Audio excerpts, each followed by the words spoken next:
It's really important not to forget the reasons that people were coming out to the G20 in general. I feel like something that happened was that everyone was really overwhelmed and traumatized and shocked by the response of the police and by the experiences that people had around the G20. And because of that, a lot of energy has been shifted into specifically doing court support and fundraising and all of this. And that is really important to do. And it's also really important to find a way to have that be connected to ongoing struggles around these issues and around the sorts of issues that people were protesting in the first place. And so the policing that we experienced during the days of action was basically an attempt to squash that sort of collective political organizing and to silence dissent to the sorts of policies that the G20 is imposing all over the world.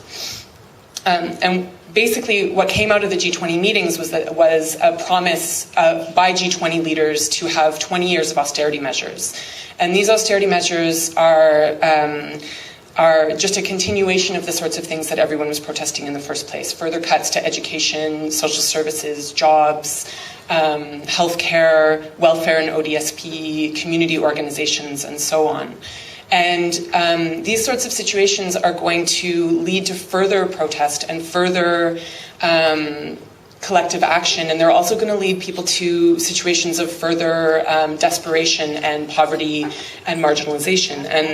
And in the light of this, the only budgets that don't get cut are the police budgets, because they know that in the face of that sort of resistance and that sort of desperation, there's going to be more times when they're going to want to crack down on people, and there's going to be more times when they want to impose social repression on society. So, for example, one thing that's happened recently, while all of these budget cuts are about to happen, is that Stockwell Day has announced that there is going to be 35 prisons across Canada that are actually expanded. And when they expand prisons, this is not because there's a rise in crime. There has not been a rise in crime in Canada. There's actually been a decrease in crime in Canada. And when they increase prisons, they fill them. And so this is something that is very, very related to the sorts of experiences that people had during the G20 and that are ongoing for many, many communities. So, for example, this is actually a daily reality for a lot of people, right? For poor and racialized communities who face racial profiling and surveillance on a daily basis, and for homeless and street-involved communities who are hassled and arrested and beaten for not having anywhere else to go, for not having anywhere else to live their lives, all of that sort of thing. Queer and trans communities who face a lot of repression and who also don't get police support when they're facing homophobic violence or transphobic violence.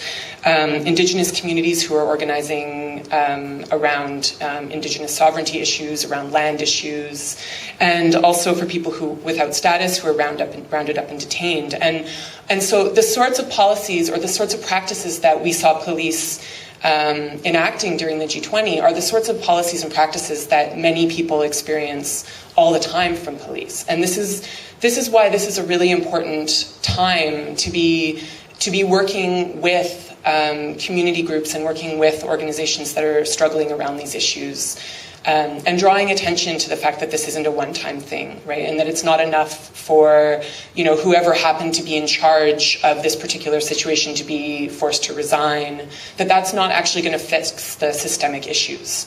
So I wanted to I probably don't have that much time left, but I wanted to just give you a sense of some of the things that people are doing around this. And there's like a whole range of different things that people are doing in this city, but there's two particular things that I think maybe people in here might be particularly interested in. One of those being the direct solidarity and support that's being done around people's charges, around raising legal funds, all of that sort of thing.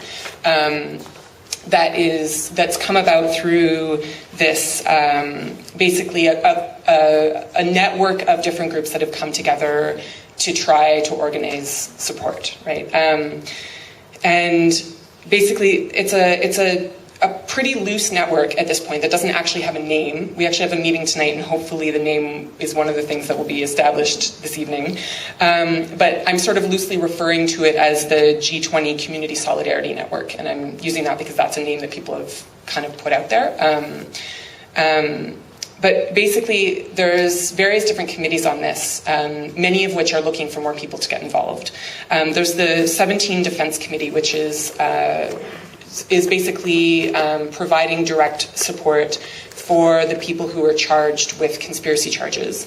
And that's more or less a closed group because it's close family and friends. But then there's also the 247 Committee, which is doing support work and outreach and events for people who are facing other sorts of charges, not conspiracy charges. So that might include people in this room or people that you're close to. And I believe that they're looking for more people to get involved and help out with support around this. There's also a communications committee that's doing sort of communications work to support these groups.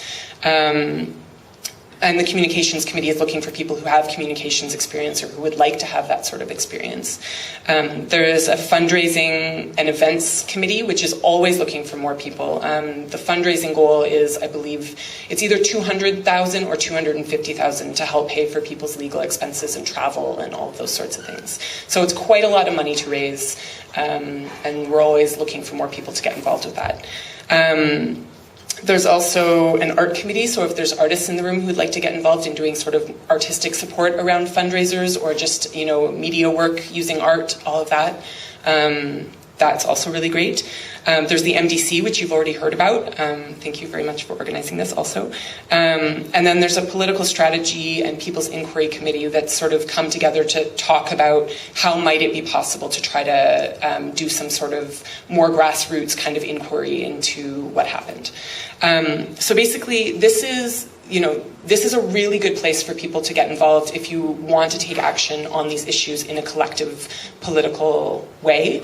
There's lots of different ways to get involved. Lots of different skills are needed. There's a meeting tonight, as I said, at OIZ on the 12th floor at 5 o'clock. I have some pamphlets with information about the meetings that are coming up and all of that, which I'll make sure to distribute. And also the website that you can go to, for now it's still the TCMN, the Toronto Community Mobilization Network website, although that is likely to change eventually, but for now it's g20.torontomobilize.org. But again, I have hopefully enough flyers for everyone, although I don't think so. Okay, so then just really quickly, I just want to talk about Prison Justice Day because it's coming up this week, actually. There's a coalition that's formed in the last few months called the Community Justice Coalition, which is a group of prison activists, community organization workers, ex-prisoners, people that work with youth, people that work in communities where there's a lot of racial profiling or police profiling generally. And it's a coalition that's come together to specifically challenge the tough on crime policies that the Harper government is trying to push through and is actually very successfully pushing through right now. So we meet as a large group. We've met a number of times to share resources and do education and strategize around political action. And there's some working groups that have formed out of that around human rights in prison, a particular bill that wants to increase mandatory minimums for drug sentences, prison expansion, so again, those 35 prisons that are going to be increased, and also youth justice issues. There's a meeting coming up on September 11th. There's no location as of yet, unfortunately, so I can't give you that. But if you want to find out about that, there's a Google group called Prison Justice Toronto, and again, I have some information on the handout that I have. So Prisoners' Justice Day is actually this week. It's August 10th, and it's an international day of protest and remembrance for people who have died of non-natural causes in prison. And it started in 1974 when a prisoner in Millhaven Penitentiary in Bath, Ontario, committed suicide and was basically left to bleed to death. And he committed suicide because of the intensely horrible conditions within the prisons. And basically, in the following years, prisoners in Bath and actually eventually around the world have gone on hunger strike on August 10th. to protest these sorts of conditions and to remember the people who have died inside. And people on the outside do vigils and educational events and generally try to mobilize around prison justice issues. So we're having a vigil. We have a vigil every year outside of the Dawn Jail, which is the jail on Gerrard and Broadview. And we have a vigil that starts at 6:30 this Tuesday, and basically Prison Justice Day generally is a call for alternatives to incarceration. A lot of us involved in it, a lot of us involved are pretty opposed to the prison system generally, and so this is sort of an attempt to think about other ways of dealing with crime and dealing with justice and all of those sorts of things. And right now it's at a time when the government here is enacting really repressive US style get tough on crime legislation, and which involves also get tough on crime policing, which is something that is very connected to what we saw during the G20. So I encourage all of you to please come out. There's actually a few events going on that week for Prison Justice Day. If you're interested, come out to the September 11th meeting. They're usually pretty interesting meetings, actually, there's a lot of popular educators involved, so they tend to not be just a really, kind of talky meeting. And basically, just to finish up, it's important that we really have these discussions to see how we can move forward in our movements and in our efforts to make changes in the world and make changes in our communities. I really hope that people will get involved. It's a really good opportunity to try to move forward on some changes. Thank you.